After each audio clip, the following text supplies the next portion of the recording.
Hey guys, Chris here with Clutter Reduction. So today I wanted to talk about a field around junk removal, which is to get rid of the items on your own, which the easiest way is to donate them. Now, this could be pickup, this could be posting for free, or this could be dropping it off on your own. I'm going to go over each category, a few examples of where you can go for these items, and the pros and cons of each one. So the first one being is to have a donation company come to you to pick up your items. Now, there's a few of them. I'm going to list off the ones in Florida. You can typically just Google companies that pick up or where to drop off. You can get the locations within your area if you're outside of Florida.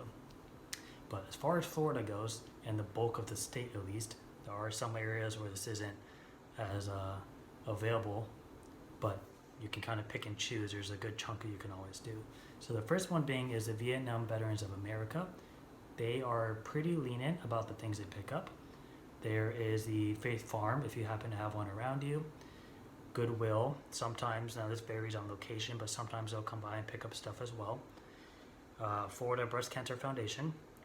Habitat for Humanity, though they typically gear more towards appliances and structural material.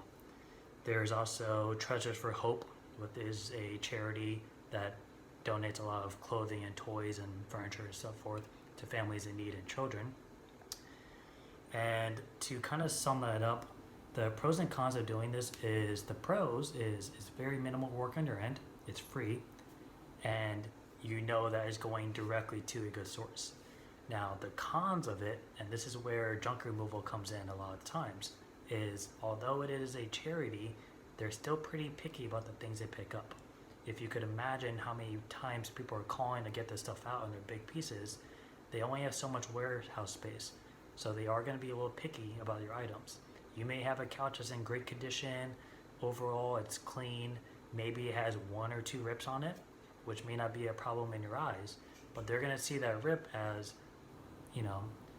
one, there could be bed bugs or some sort of bacteria that got inside of it, and two, a lot of these places turn around and resell these items and then give that money to charities. So if they see an item that's unlikely to sell, or if it's damaged, they likely won't pick it up, because at that point they'll probably end up junking it on their end, which is going to cost them money, and they're already picking up your items for free. Another factor to keep in mind is if you live on the second floor, or if you have a really small elevator at your complex, a lot of times they'll turn that down because they don't have A, proper moving experience, or B, they don't have insurance to cover any damages. So a lot of times their goal is to get in, grab the item, and get out. So something to keep in mind is they may turn down the item based on condition or the logistics of where you live. Now the next thing is you could drop off the items yourself. Now obviously this will take a little bit more time on your part. If it's a bigger item, you may need to rent a truck or a trailer or have a friend with a pickup truck. But in general, dropping off is a little bit of a safer bet. The other thing too with having people come pick up is availability. And sometimes people need to get out of their house quick for a move and you're trying to get rid of stuff, but they may not be able to come out to you for a couple of weeks. So dropping off is kind of putting the control in your hands. But a few places you can bring stuff to, a lot of them are going to be repeats, but Goodwill, Salvation Army, a lot of thrift stores pick up stuff. Habitat for Humanity, once again, will take appliances, certain furniture, structural material, tiles, paints and chemicals that are partially used, not empty. They also take, lumber wood that's in good condition, basically anything you can use for a house or building.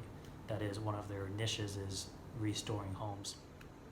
You can also donate if you have pet supplies, a lot of animal shelters. If you have beds that are clean, or maybe cat toys, dog toys, if you have unopened canned food, unopened dry food, I would call ahead just to confirm that they're accepting items, but a lot of shelters take that and they will use it directly for those animals. Another one you can do is Planet Aid. Planet Aid will take furniture, clothing, toys, you name it, similar to Goodwill. And then the things to kind of keep in mind is, though you could technically go and just drop off a box not knowing what's inside of it, but most places don't take tires. Tires are very hard to recycle. They're not going to want trash. They're not going to want furniture that's damaged to the point where they can't resell it or give it away.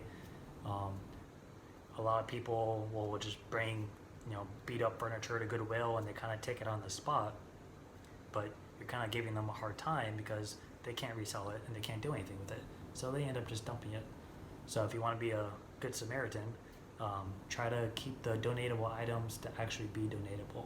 To you, it may be a functioning piece of furniture, but you have to kind of accept the fact that if it's not in a good enough condition to resell, chances are they're not going to want it and you're better off junking it. And then the third option is to use the internet.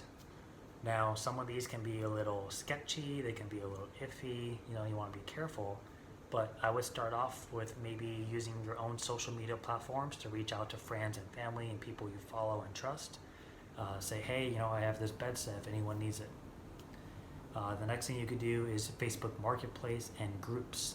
I'm involved in a few groups on Facebook for my business, and people all the time are asking, does anyone have a spare so-and-so? Does anyone have this they're giving away? So that's a great place to post if you have furniture. Another thing are neighborhood apps or community apps. Nextdoor is a really common one where you can essentially pick up communities and neighborhoods all around your area, and you can converse with your neighbor, so to speak.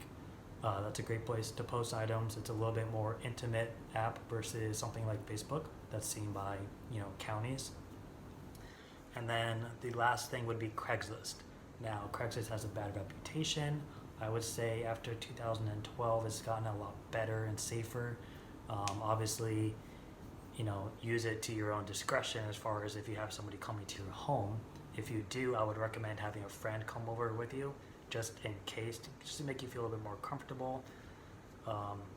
Or if you don't want someone coming directly to your house, something I do, because I live in an apartment complex, is I'll meet them outside with the item, and I just won't go back into my specific apartment until they leave.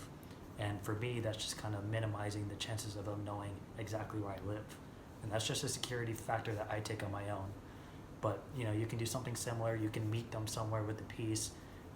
Meet at a police station if you need to. The same if you were going to be selling an item. Usually people who are picking up items for free aren't as likely to rob you, so to speak. But if you're not comfortable with it, of course, don't do it. But these are just 3 steps you can take before you need to do junk removal.